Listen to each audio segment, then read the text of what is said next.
شهد انت يعني مجال الشعر من شو وقت بديتي؟ بلال أني أنه كمتذوقة حبي للشعر بدأ من الطفولة، يعني أنني قايلتها سابقا أنه تعلمت قراية وكتابة بكتب الشعر. بس أنه بديت أكتب ما يقارب السنتين. اها. نعم. منو اللي دعمك؟ الدعم يعني خارج البيت اجاني اكثر من العائله، يعني محيط الاصدقاء، اختلاط يعني بالشعراء الشباب وحتى من الجيل اللي اكبر مني. على مستوى العائله يمكن هسه يلا بديت ان الموضوع شويه يعني يقدرون ان يتقبلونه. بمن تاثرتي انت؟ بهوايه اسماء. يعني المدارس اكيد ما اريد انه انا اذكر اسماء حتى لا يفوتني، انه اكيد نعم. القاطع، عريان سيد خلف، غازي ثجيل، نجم الواسطي، يعني اسماء كبار ياخذ صداها، وممكن انه تتاثر مو الا باسماء كبار بالشعر، ممكن انه تتاثر بشباب. المرأة صعب لو سهل تكتب شعر؟ انه هي من ناحيه احساسها ممكن نقول سهل يكون عندها نظم الشعر، لان المراه انه عاطفتها دائما تغلب عليها. بس يعني معنى سؤالك انه بمجتمعنا موضوع اي صعب، تواجه هواي صعوبات. مجتمعنا شرقي يعني متزمت بعاداته وتقاليده، فيرفض انه يعني المراه انه تكون امام يعني جمهور العفو، ويعني تكون بهذا الموضع. نسمع شيء؟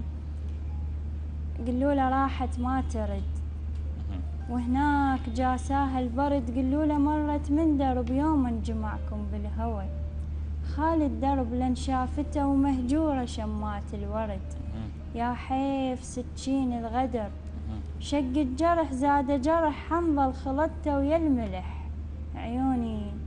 عيوني ذبلها السهر، راح العمر جيت ثلج بعد جمر يمتى يرد، فارقنا يا طير السعد يمتى يرد، دار الوجه عني ومشى من كان دمع بعاستي، من حفر بخدودي جرح، ردت الفرح ما مش فرح، شفك ولا دمعة مسح، وين الله شوفن راحتي، من كنت ناطرت عمر، ناغيت روح بهالأمر بلكت يمر، شايل عشق حلقة ومهر تكشخ بوجهها مرايتي، وما مر عشق اختنقت أحلامي خند، انشبقت العشرة شبق، طاح الدمع كل الدمع، خلصت حتى وشالتي. جميل.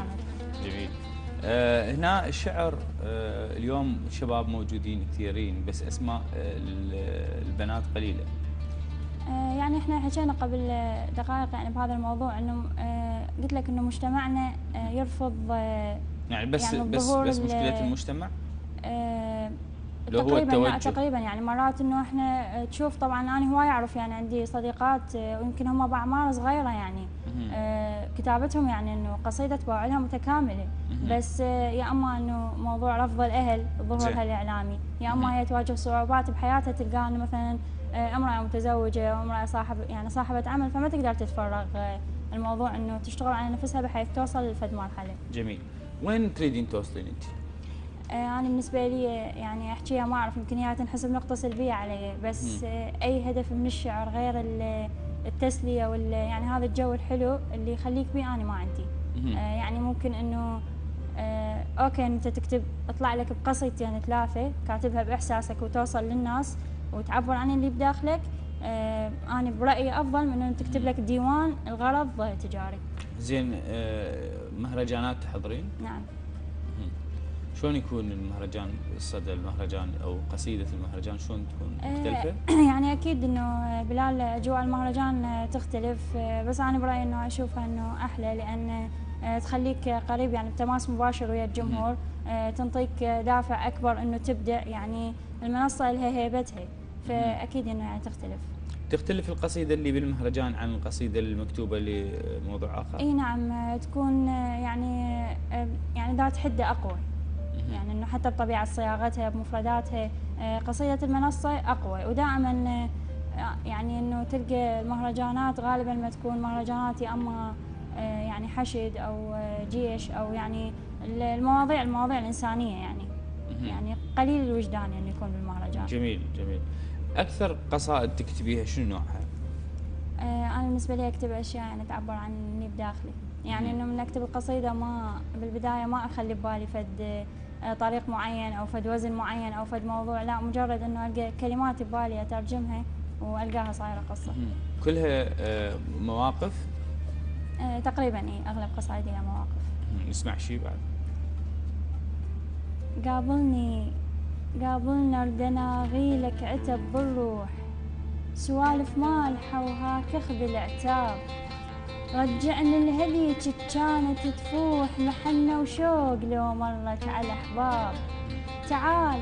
تعال وجيب كل شراح بجفاك فرح روحي وصباي وواهس الشاب، دردنا على الملاعيب المشت بيج وعصرية سوالفنا على الباب. يا واهس وين ماشي وعايف الروح، تراه يعيل بي الشعر لو شاب، وترى عقب المصايب جفني محتاج دمع ام اليتيم ونفس الحساب. اصبر روحي اقول ان تقبل وتهون، ولو دهرج اعلب كل كتر نار، انا بنيه وجنت من نمشي تحتار، السيوف الباشطه وتختل بالقراب، ما حطيت سالفت بحل كبير ولا متشمته يوم بلون الغراب، وبخت النور طين بروحي موجود، وبخت شيلة عجوزي كظها شلاب، ان فرع ودعي يكبر وجه الغروب. علي يا ابو الحسن يا داحي الباب، مروتك من وقت بي كل شي مقلوب، تانيت اليسر لكن عسر جاب، تانيت اليسر لكن عسر جاب. جميل احساسك رائع وجميل. ما عدا الشعر انت عندك نشاطات مدنيه مو؟ بالآن أنا يعني عضو بفريق تطوعي، منظمة شبابية، مجموعة يعني أصدقاء احنا شباب وبنات بيناتنا. زين. نطلع حملات تطوعية، الفريق صار لي بيه تقريبا أكثر من سنتين. طلعنا حملات أيتام، طلعنا حملات إغاثة، صعدوا الولد للموصل، بزيارات دائما يعني إنه بالحملات الزيارة الرجبية، زيارات الأربعين بكربلاء. نطلع يعني قبل الزيارة يمكن احنا أكثر من 10 أيام تلقاهم مجندين، يعني إنه على مدار اليوم يعني حملات تنظيف بالشوارع، ويعني هواية اشتغلنا حملات.